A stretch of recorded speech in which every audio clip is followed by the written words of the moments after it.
Hi friends, ಎಲ್ಲರಿಗೂ ನಮಸ್ಕಾರ. ಬನ್ನಿ ಫ್ರೆಂಡ್ಸ್, ಶಾರದೆ ಸೀರಿನ ಇವತ್ತಿನ ಸಂಚಿಕೆಯಲ್ಲಿ ಏನಾಗ್ತಿದೆ ಅಂತ ನೋಡ್ಕೊಬರೋಣ. ಫ್ರೆಂಡ್ಸ್, ಮೊದಲಿಗೆ ಇಲ್ಲಿ ಶಾರದಾ ಸೋಷಿಯಲ್ ಮೀಡಿಯಾಗೆ ಹಾಕೋಕ್ಕೋಸ್ಕರ ವಿಡಿಯೋನ ಮಾಡ್ತಾ ಇರ್ತಾಳೆ.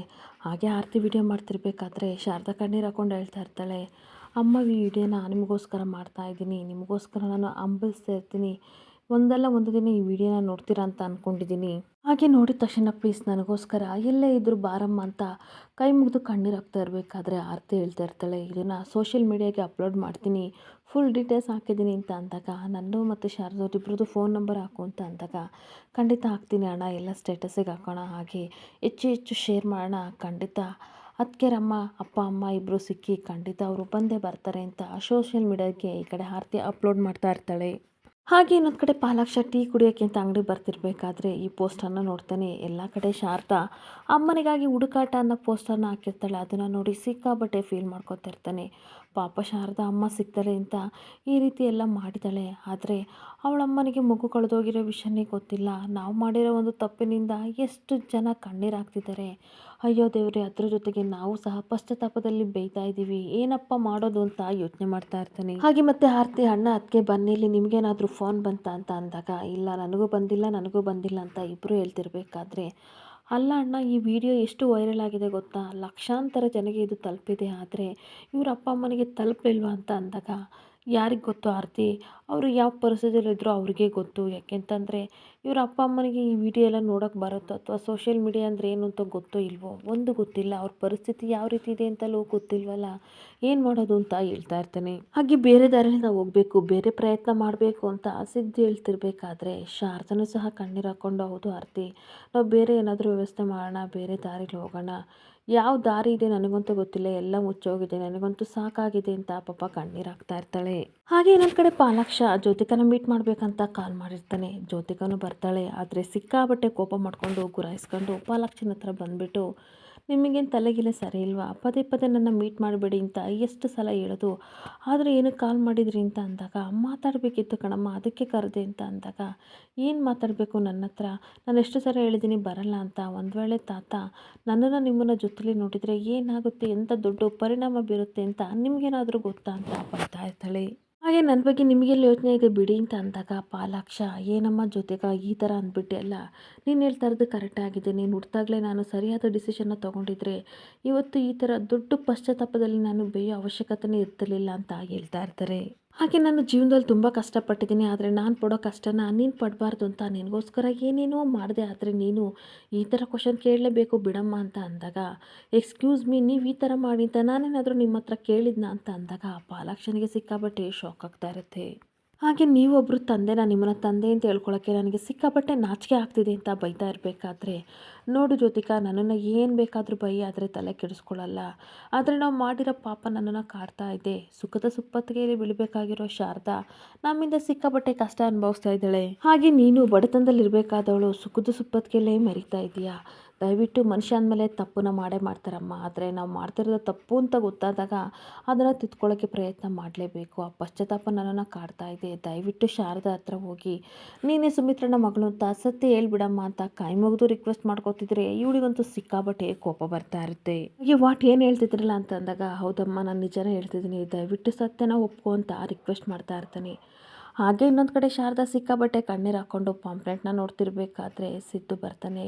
ಕಣ್ಣೀರು ಒರೆಸಿ ಹೇಳ್ತಾ ಇರ್ತಾನೆ, ನೋಡಿ ಶಾರದಾ ಅವರೇ, ಈ ರೀತಿ ಕಣ್ಣೀರು ಹಾಕಬೇಡಿ, ನಿಮ್ಮ ಕಣ್ಣೀರಿಂದ ಪಾಂಪ್ಲೆಟ್ ನೀರಾಗಿ ಹರಿತಾ ಇದೆ, ಹಾಗೆ ಸ್ವಲ್ಪ ಹೊತ್ತು ಆದಮೇಲೆ ಅಲ್ಲಿರೋ ಅಕ್ಷರಗಳು ಕಾಣ್ತವೆ, ಅದೇ ರೀತಿ ನಮ್ಮ ಜೀವನದಲ್ಲೂ ಸತ್ಯ ಅನ್ನೋದು ಮರೆ ಆಗಿದೆ, ಒಂದಲ್ಲ ಒಂದು ದಿನ ಅದು ಬೆಳಕಿಗೆ ಬಂದೇ ಬರುತ್ತೆ ಶಾರದಾ ಅವರೇ.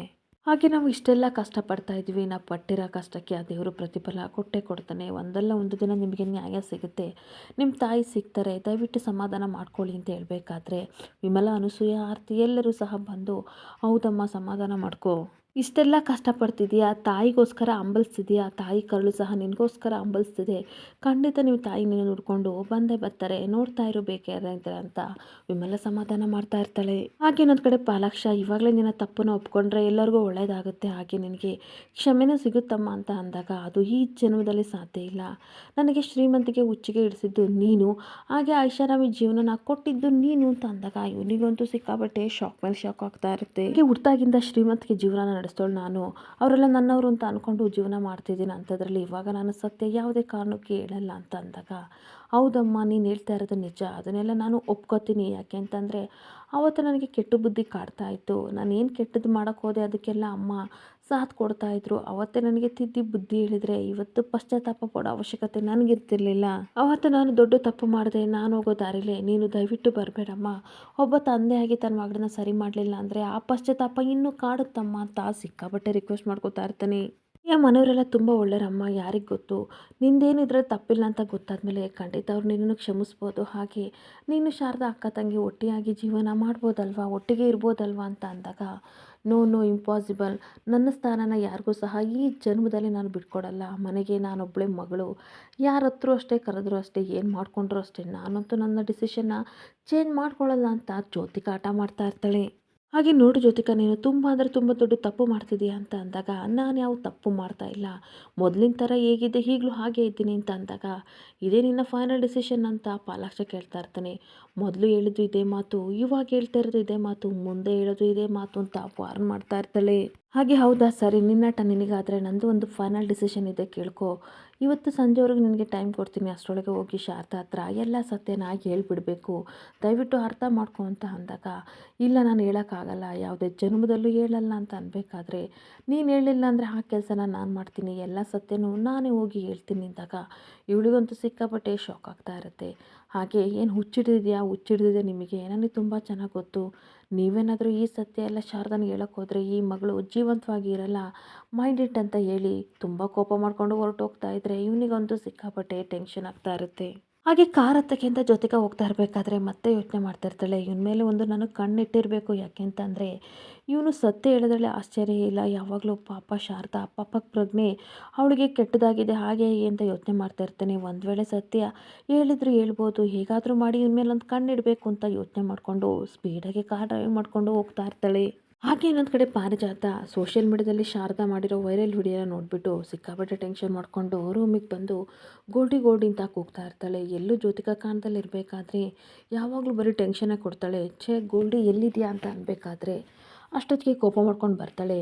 ಎಲ್ಲೋಗಿದ್ದೆ ಗೋಲ್ಡಿ, ಎಷ್ಟು ಸಲ ಕಾಲ್ ಮಾಡಿದ್ದೀನಿ ಗೊತ್ತಾ, ರೆಸ್ಪಾನ್ಸ್ ಮಾಡೋಕ್ಕಾಗಲ್ವಾ ಅಂತ ಅಂದಾಗ, ನಾನು ಎಲ್ಲಿ ಹೋಗ್ತೀನಿ ಏನು ಮಾಡ್ತೀನಿ ಎಲ್ಲ ನಿಮಗೆ ಮೂರೊತ್ತು ವರದಿನ ಒಪ್ಪಿಸ್ಬೇಕಾ ಅಂತ ಕೂಗಾಡ್ತಾ ಇರ್ತಾಳೆ. ಯಾಕೋಲ್ಡಿ ಈ ರೀತಿ ಮಾತಾಡ್ತೀಯಾ, ನನಗೆ ಯಾವಾಗಲೂ ನಿಂದೇ ಚಿಂತೆ, ನಿನ್ನ ಬಗ್ಗೆ ನಾನು ಎಷ್ಟು ಚಿಂತೆ ಮಾಡ್ತೀನಿ ನಿನಗೆ ಗೊತ್ತಾ, ನನಗೆ ತಾನೇ ನಿನ್ನನ್ನು ಬಿಟ್ಟರೆ ಯಾರಿದ್ದಾರೆ ಅಂತ ಅನ್ಬೇಕಾದ್ರೆ ಅಷ್ಟಕ್ಕೂ ನೀವು ಏನಕ್ಕೆ ಕಾಲ್ ಮಾಡಿದ್ರಿ ಅದನ್ನು ಹೇಳಿ ಅಂತ ಕೋಪ ಮಾಡ್ಕೋತಾ ಇರ್ತಾಳೆ. ಹಾಗೆ ಪಾರಿಜಾತ ನಮಗೆ ಗೊತ್ತಿಲ್ದಂಗೆ ಏನೇನೋ ನಡೀತಿದೆ ನೋಡಿ, ಇಲ್ಲಿ ಸೋಷಿಯಲ್ ಮೀಡಿಯಾದಲ್ಲಿ ಆ ಶಾರದ ಬಗ್ಗೆ ಇದೆ ಅಂತ ಮೊಬೈಲಲ್ಲಿ ತೋರಿಸ್ತಾ ಇದ್ರೆ ಇವಳಿಗಂತೂ ಸಿಕ್ಕಾಪಟ್ಟೆ ಕೋಪ ಬಂದು ಆ ಮೊಬೈಲ್ನ ತೆಗೆದು ಎಸ್ಬಿಡ್ತಾಳೆ. ಏನು ಗೋಲ್ಡಿ ಈ ರೀತಿ ಮಾಡಿದೆ, ನನ್ನ ಫೋನ್ನ ತೆಗೆದು ಎಸ್ಬಿಟ್ಟಿಯಲ್ಲ, ಈ ಗ್ರಾನಿ ಮೇಲೆ ಇಷ್ಟೊಂಥರ ಕೋಪ ಮಾಡ್ಕೊಂಡು ಬೈತಿದೆಯಲ್ಲ ಅಂತ ಅಂದಾಗ, ದಯವಿಟ್ಟು ನನ್ನ ಪಾಡಿಗೆ ನನ್ನ ಬಿಟ್ಬಿಡಿ, ನನಗೆ ಸಿಕ್ಕಾಪಟ್ಟೆ ಟೆನ್ಷನ್ ಆಗ್ತಿದೆ ಅಂತ ಜ್ಯೋತಿಕಾ ಹೇಳ್ತಾ ಇರ್ತಾಳೆ. ಆ ಮನೇಲಿ ತಾತನೂ ಬೈತಾರೆ, ಮನೆಯವರೆಲ್ಲರೂ ಬೈತಾರೆ, ನನಗೆ ಬೆಲೆನೇ ಇಲ್ಲ, ನಿನಗೋಸ್ಕರ ಜೀವನ ಹಿಡಿದಿಟ್ಕೊಂಡು ಬದುಕ್ತಾ ಇದ್ದೀನಿ, ಅಂಥದ್ರಲ್ಲಿ ನನ್ನನ್ನು ಯಾವಾಗಲೂ ತಪ್ಪಾಗಿ ತಿಳ್ಕೊತಿಲ್ಲ ಗೋಲ್ಡಿ ಅಂತ ಪಾರಿಜಾತ ಹೇಳ್ತಿರ್ಬೇಕಾದ್ರೆ, ಇದೆಲ್ಲ ಆಗ್ತಾ ಇರೋದು ನಿನ್ನ ಮಗನಿಂದಲೇ, ಅದು ನಿಮಗೆ ಗೊತ್ತಾ. ಹಾಗೆ ಸಿಕ್ಕಾಪಟ್ಟೆ ತಲೆ ಕೆಟ್ಟೋಗಿದೆ. ಸತ್ಯ ಹೇಳ್ತೀನಿ, ಹಾಗೆ ನೀನೇ ಸತ್ಯ ಹೇಳು ಅಂತ ಪ್ರಾಣ ತಿಂತಾ ಇದ್ದೇನೆ. ಶಾರದಾನಿ ಮನೆ ಮಗಳನ್ನ ಸತ್ಯ ಎಲ್ಲರ ಮುಂದೆ ಹೇಳ್ತೀನಿ ಅಂತ ಪ್ರಾಣ ತಿಂತಾ ಇದ್ದೇನೆ. ಒಂದು ವೇಳೆ ಅವರು ಏನಾದರೂ ಬಂದು ಈ ಮನೆಯವರು ಹೇಳಿದರೆ, ಅಥವಾ ಶಾರದಾನೇ ನಿಜವಾದ ಮಕ್ಕಳು ಅಂತ ಇವ್ರಿಗೇನಾದರೂ ಗೊತ್ತಾದರೆ ಬೀದಿಲಿ ಭಿಕ್ಷೆ ಬಿಡಬೇಕಾಗುತ್ತೆ. ನನಗಂತೂ ಸಿಕ್ಕಾಪಟ್ಟೆ ತಲೆ ಕೆಟ್ಟೋಗಿದೆ ಅಂತ ಹೇಳ್ತಿರ್ಬೇಕಾದ್ರೆ ಅಷ್ಟೊತ್ತಿಗೆ ಸುಮಿತ್ರಾ ಜ್ಯೋತಿಕಾ ಅಂತ ಕೂಗ್ತಾಳೆ. ಆ ವಾಯ್ಸ್ನ ಕೇಳಿ ಇವಳಿಗಂತೂ ಸಿಕ್ಕಾಪಟ್ಟೆ ಶಾಕ್ ಆಗ್ತಾ ಇರುತ್ತೆ. ಹಾಗೆ ತುಂಬ ಟೆನ್ಷನ್ ಮಾಡಿಕೊಂಡು ಮಮ್ಮ ಅಂತ ಜ್ಯೋತಿಕಾ ಅಂತಿರಬೇಕಾದ್ರೆ ನಿಜವಾಗ್ಲೂ ನೀನು ನನ್ನ ಮಗಳ ಅಂದಾಗ ಅವಳಿಗಂತೂ ಸಿಕ್ಕಾಪಟ್ಟೆ ಶಾಕ್ ಆಗ್ತಾ ಇರುತ್ತೆ.